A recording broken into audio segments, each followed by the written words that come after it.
जी की प्यारी सासंगत जी, राधा स्वामी जी। बात उस समय की है जब बाबा जी से मिलने के लिए काल आया। तब बाबा जी ने उस दिन अपने सेवादारों से ये कहा कि आज आप लोग कोई भी भवन के भीतर कोई सेवा नहीं करेंगे, सिर्फ बाहर जो गार्डन का एरिया है वहाँ पर आपको पेड़ पौधों की सेवा करनी है। तो सारे सेवादार पूछ रहे थे बाबा जी से कि ऐसा क्यों कह रहे हो आप, ऐसा क्यों करना है, हम अंदर क्यों नहीं जा सकते। तो बाबा जी ने कहा इसका बहुत ही गहरा कारण है, क्योंकि बाबा जी को पता था कि आज काल उनसे मिलने आने वाला है। इसीलिए बाबा जी ने अपनी संगत को बाहर ही सेवा करने के लिए कह दिया। तब सब बाबा जी के हुक्म की तामील तो करते ही हैं, सब बाबा जी की बात मानते हैं। तो सब ने बाहर जो गार्डन का एरिया था वहाँ पर अपना सेवा करने का भाव वहाँ पर प्रकट किया और फिर अंदर नहीं गए।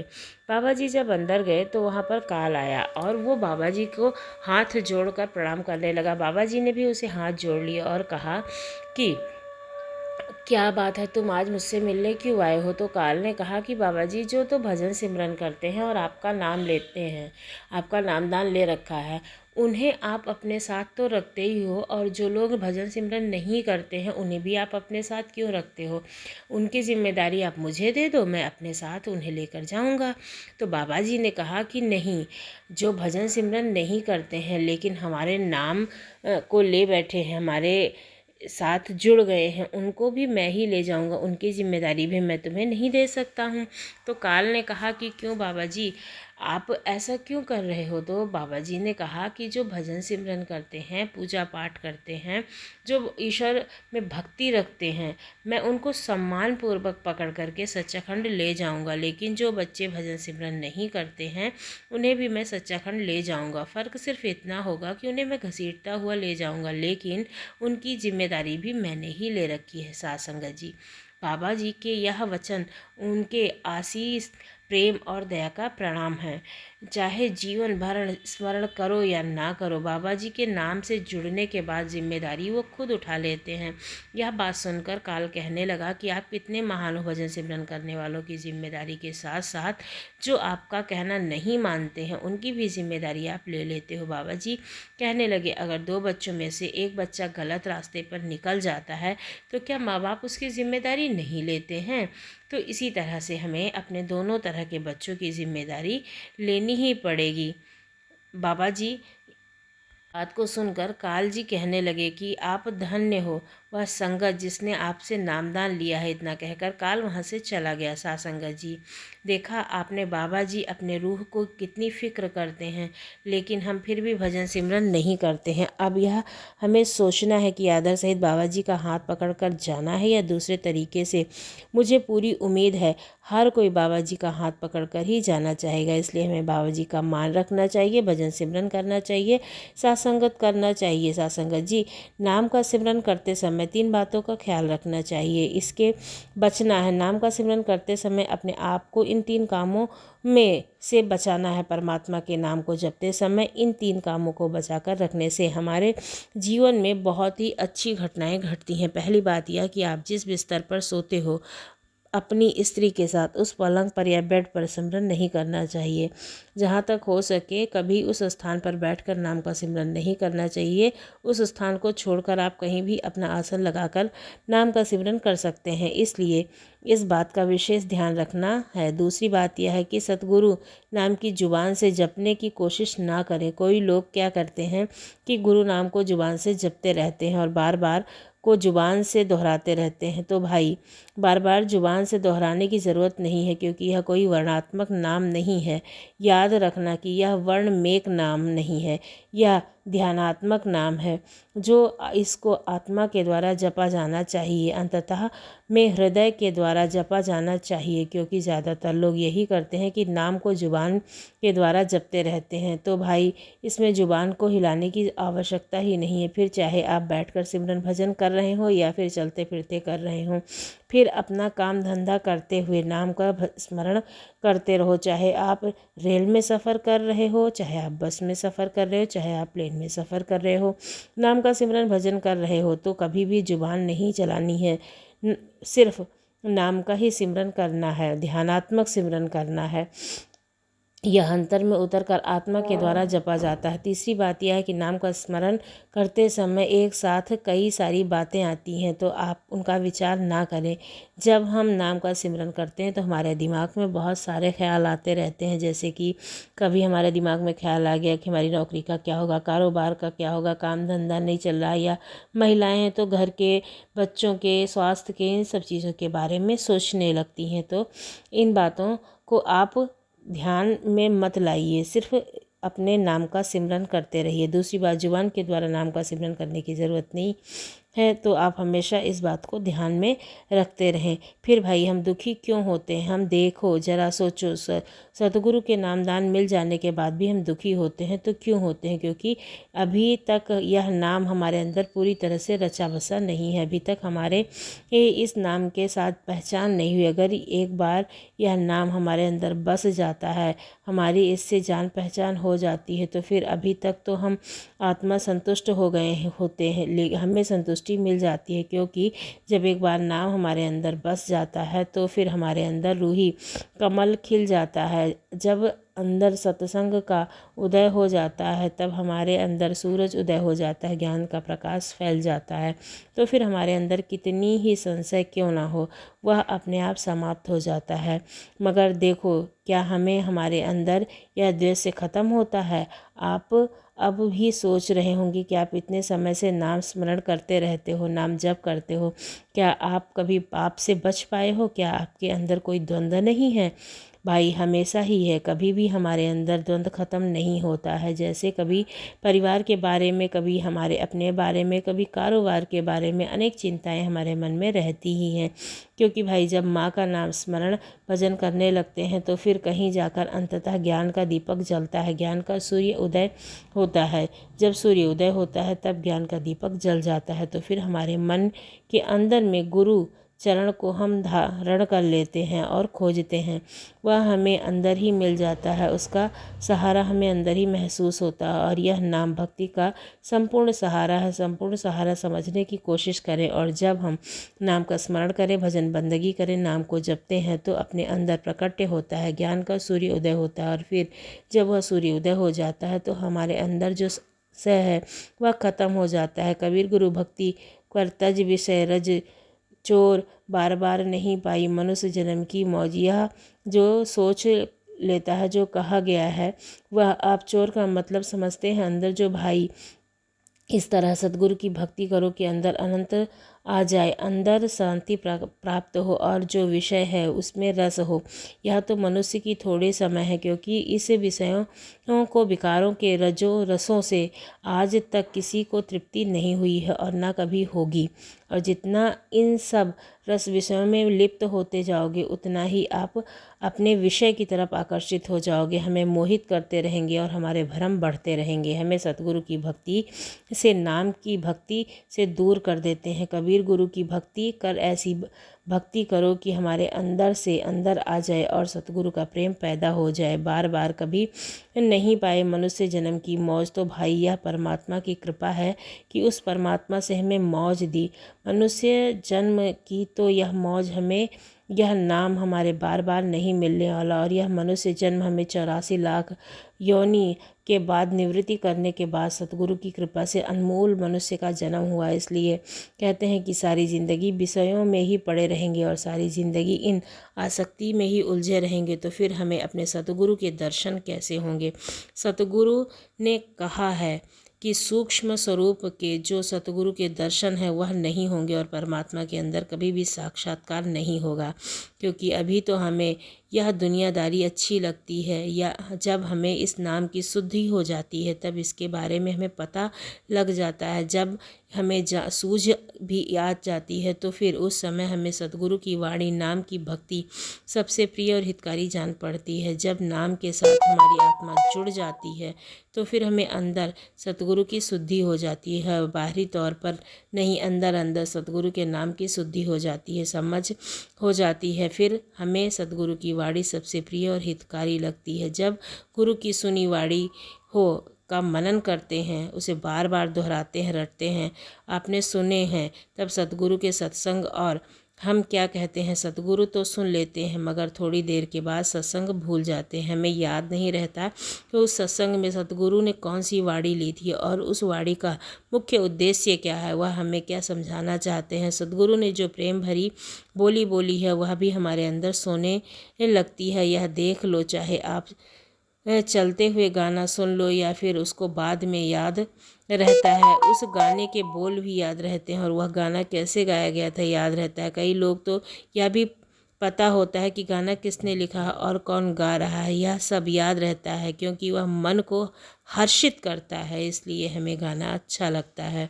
हित जान पड़ रहा है, लेकिन अगर सतगुरु की वाणी इसी तरह हित जान पड़े तो सोचो वह गाना क्या है। वह गाना तो पैसे कमाने का जरिया है, कुछ भी नहीं है। यह केवल अपना वहम है, लेकिन सतगुरु आपको सच्ची बात बता रहे हैं, सही मार्ग दिखा रहे हैं। यह बड़ी हितक बाड़ी है। यह हमारा हित करने के लिए, हमारा उद्धार करने के लिए अपने वचन फरमाते हैं ताकि हमारा कुछ फ़ायदा हो सके, मगर हम उसे समझ ही नहीं सकते हैं और हमेशा इधर उधर की चीज़ों में लगे रहते हैं। ऐसे ही आज मैं आपको एक साखी सुनाती हूँ। हर की बात है, तीर्थ यात्रा करते हुए कुछ साधु संत जूनागढ़ पहुँचे। वह बाजार में आकर पूछने लगे कि यहाँ कोई महाजन है जो हमें हुडी लिख कर दे। हुडी का मतलब समझे, हुडी का मतलब होता है हमसे जूनागढ़ में पैसे ले ले और हम जिस अन्यत्र जगह पर जाने वाले हैं वहाँ पर हमें उतने ही पैसे प्राप्त हो जाएं। क्योंकि लोग पहले जब यात्रा करते थे तो धन को हाथ में रखने के से उन्हें भय लगता था, कहीं जंगल में रास्ते में जाते समय कोई चोर लुटेरा हमारा धन ना लूट ले। इसलिए बहुत लोग हुडी लिखवाते थे, लेकिन गांव में किसी का सेठ को पैसे देते तो किसी से वो लिखवा लेते थे कि अन्य गांव में अगर कोई तुम्हारा जानकार हो तो हमें आपके नाम के कागज़ में लिख कर दे दो। हम जितने पैसे आपको यहाँ दे रहे हैं उतनी मात्रा में वह पैसे हमारे दूसरे गांव में हमें प्राप्त हो जाएं। इस कार्य को हुडी कहा जाता था। आजकल तो बैंकों की सुविधाएं हैं, एटीएम कार्ड है, एटीएम में जाओ कार्ड लगाओ जो पैसे मिल जाते हैं। अब तो और आधुनिक सुविधाएं आ गई हैं, फ़ोन में बटन दबाओ, डिजिटल मनी के द्वारा भी कहीं भी आप भुगतान कर सकते हो। पहले ये सुविधाएं नहीं हुआ करती थी। तो वह संत जूनागढ़ के बाज़ार में आकर पूछने लगे, कोई ऐसा सेठ महाजन है जो हमारे यहाँ पर पैसे ले ले, हुडी लिखा दे और उसके बदले में हमें द्वारका में पैसे प्राप्त हो जाएं। जूनागढ़ में जो एक भक्त रहते थे, परमात्मा के प्यारे, जिन्हें भक्त नरसिंह मेहता भी जाना के नाम से जाना जाता था। अब तो भक्त होता है, उसके ईश्वर इस करने वाले की बहुत ईर्ष्या होती है। किसी ने कहा, यह तो एक सेठ है नरसिंह मेहता, जिनका द्वारका में सांवला शाह नाम का एक दोस्त है, तुम उसके पास चले जाओ। अगर उसने आपको हुडी लिख कर दे दी तो तुम्हें द्वारका में पैसे प्राप्त हो जाएंगे। पर यह बात याद रखना, वह नरसिंह मेहता ऐसे वैसे किसी को हुडी लिख कर नहीं देता है, पहले तुम्हें उसे मनाना पड़ेगा, जब वहाँ जाकर मानेगा। अब वह संत भक्तराज का घर ढूंढते हुए नरसिंह मेहता के घर पर पहुँचे और आवाज़ देने लगे, भक्तराज, हम आपके घर आए हैं, हमें आपसे काम है। नरसिंह मेहता ने जैसे ही संतों को देखा उनका मन प्रसन्न हो गया। भक्त तो तरसते हैं न संतों के दर्शन के लिए, क्योंकि संत का दर्शन परमात्मा का दर्शन माना जाता है। नरसिंह मेहता भागते हुए संतों के चरणों में वंदन करते हुए कहने लगे, आज्ञा दीजिए, मुझ जैसे गरीब के लिए कौन सा आदेश है। तब संत कहने लगे, हमने सुना है आपके पिताजी हुडी का कार्य करते थे, हमें एक हुडी लिख कर दो, हम 700 रुपये यहाँ पर आपको देंगे, वह 700 रुपये हमें द्वारका में प्राप्त हो जाए। भक्त नरसिंह मेहता कहने लगे, अरे मैं तो गरीब हूँ, द्वारका में किसी को नहीं जानता हूँ, सिर्फ एक व्यक्ति को जानता हूँ जिसे भगवान श्री कृष्ण के नाम से पुकारा जाता है। संतों को तो पहले ही पता था कि नरसिंह मेहता ऐसे नहीं मानेंगे। वह कहने लगे, हमें तो पहले ही बता दिया गया था कि आप इतनी जल्दी हुडी लिखकर नहीं देंगे, इसलिए हम तो यहीं आपसे कहना चाहते हैं कि आप हमें हुडी लिख कर दो। भक्तराज ने बहुत समझाया पर संत मानने को तैयार ही नहीं हुए। अंत में थक हार कर नरसिंह मेहता विचार करने लगे, हो सकता है परमात्मा ने संतों के भंडारे के लिए यह पैसा मेरे पास पहुंचाया हो। अब तो उन संतों ने 700 रुपये लेकर भक्तराज ने हुडी लिखकर संतों को पकड़ा दी। वह हुडी लेकर संत तो द्वारका की ओर प्रस्थान कर गए। नरसिंह मेहता विचार करने लगे कि इन पैसों का मैं करूँगा क्या। उन्होंने खुशी खुशी संतों का भंडारा कर दिया। अब पैसों जैसे ही संतों का भंडारा हुआ, सारे गांव में खबर फैल गई, भक्तराज ने भंडारा किया है। अब तो ईर्ष्या करने वाले भक्तराज से और ज़्यादा चिढ़ गए और वो उनके साथ में वो करने लगे कि अब तो इनके पास पैसा भी हो गया, अब ये भंडारा भी करने लगे हैं। इस तरह से ईर्ष्या करने लगे, बड़े उत्साह के साथ भोजन खाने लगे। तभी भोजन खाते खाते गांव का मुखिया, जो नरसिंह मेहता से बड़ा ही देशभाव रखता था, उसने सारी सभा को संबोधित करते हुए कहा कि आज का भंडारा तो बड़ा अच्छा था, पर अब 2 दिन बाद नरसिंह मेहता ने पुनः अपने घर पर भंडारा रखा। उस भंडारे में बड़े बड़े ब्राह्मणों को बुलाया है। नरसिंह मेहता जी की ओर से मैं आपको निमंत्रण दे रहा हूँ, आप चुकना मत, आप आशय पधारना। नरसिंह मेहता सोचने लगे, मैंने तो इस मुखिया से ऐसा कुछ भी बोलने को नहीं कहा था। फिर सोचा, हो सकता है यह परमात्मा की प्रेरणा हो। भंडारा पूरा हुआ। भंडारा पूरा होने के पश्चात ही नरसिंह मेहता के हाथ में पैसों की थैली बची रही। उसके मन में विचार आया, वैसे ही आज सबके बीच उद्घोषणा हो ही गई है, परसों भंडारा है, तो इन पैसों के माध्यम से और अच्छा भंडारा कर दूंगा। अब जिन संतों ने नरसिंह मेहता से द्वारका के लिए हुडी लिखवाई थी, वह जैसे ही द्वारिका धाम पहुँचे, वहाँ पर जाकर सबसे पूछने लगे कि यहाँ महाजन सांवला शाह कौन है। सब उनके मुख से महाराज सांवला शाह का नाम सुनकर हंसने लगे, कहने लगे, यहाँ तो कोई ऐसा सेठ नहीं है जो तुम्हें हुडी दे।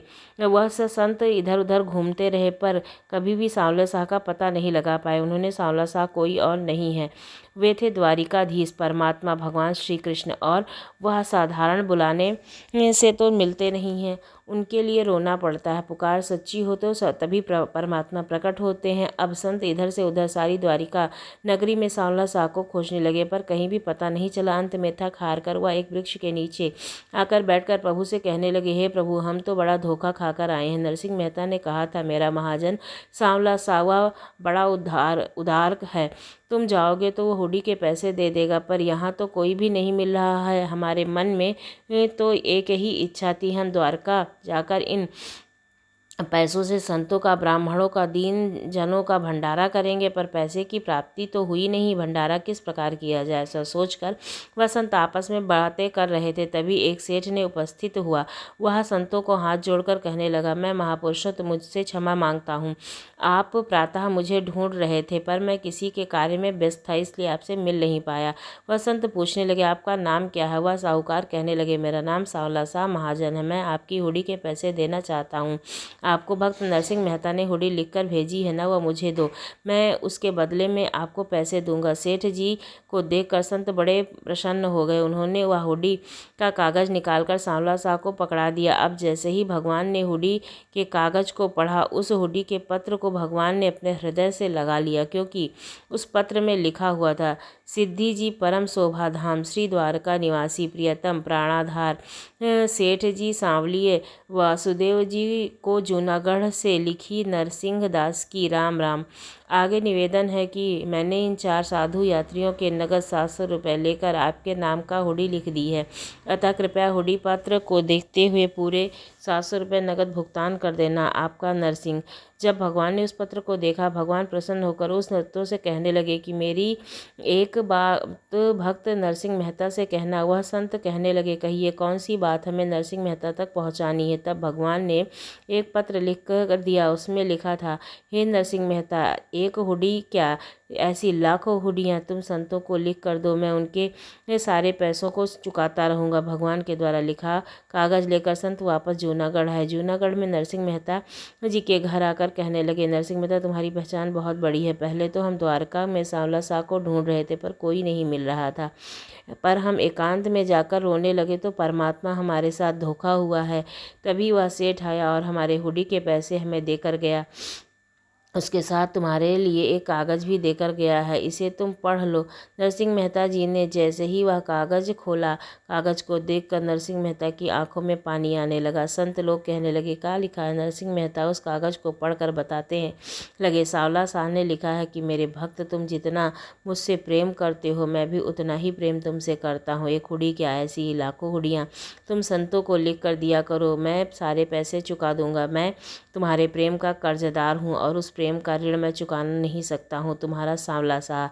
जब संतों ने यह बात सुनी तो भक्तराज से कहने लगे, भक्तराज तुम्हारी तो बहुत चलती है, तुम्हारी तो बहुत पहचान है। इतना बड़ा सेठ तुम्हें पत्र लिखकर कह रहा है कि कोई भी काम हो तो मुझे बताना। संतों की वाणी सुनकर नरसिंह मेहता आप और अधिक तेज रोने लगे थे।